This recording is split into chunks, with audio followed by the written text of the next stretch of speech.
Yo, ladies and gentlemen, it's another game week in the Premiership, and this is the game week 29. And we have Manchester City facing Brighton right here at the Etihad. Looking at this match encounter, I think in the first leg of this encounter, the Brighton team were victorious against the City side. And looking at the start between these two teams, you can see that the City team has not lost 10 consecutive home match against this Brighton team in the league. But notwithstanding the recent run of form of this Brighton team, we can't take anything away from them because they have what it takes to actually compete in this league, and they have what it takes to beat the City team, because almost everybody among the big boys in the Premiership has actually defeated the City team. The Arsenal team has actually done that. The Liverpool team, even the United team that are currently ranked either 13 or 14, has also done this. So you beating City in this Premiership this season is nothing, because I can't say you're actually beating City. You're beating the City team that is actually facing lots of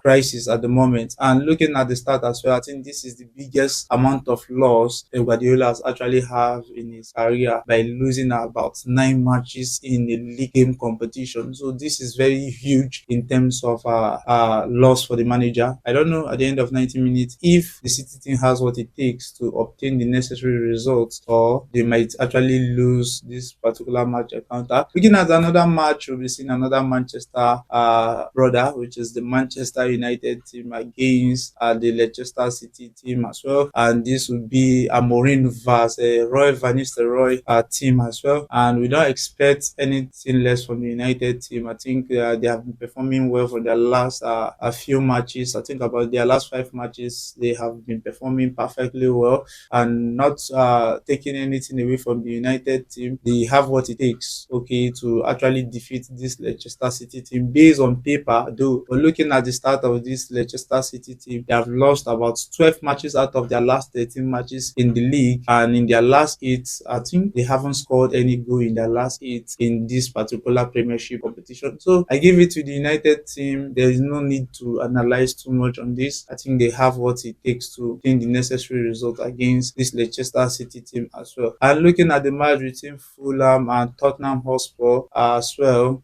we can see based on start as well that the Spurs team are favourite to win this match. But looking at the last 2 games for the Fulham team, they have obtained a back-to-back win in the Premiership, and they won the first leg of this encounter. Likewise, looking at the start as well, that this Spurs team has actually lost their last 5 matches in the game week towards an international break, and among the last 5 matches in this season towards the international break, they also played this Fulham team, which they lost by 3 goals to nothing. So I don't expect anything less, because I feel that this Fulham team has what it takes, looking at their run of form in their last few games as well. So we would like to say this will be given to Fulham, irrespective. I'm not trying to disrespect the Tottenham team, because I'm looking at them as a team that don't have what it takes to actually obtain a result in this particular match encounter. And looking at the big one of the weekend, so the big one for the weekend has to do with the London derby between the Arsenal team against the Chelsea team right there at the Emirates. And looking at this derby, we'll be separating boys from men as usual. And in this time around, I don't know who I should call boy or who I should call men in this match, because these teams are actually struggling in terms of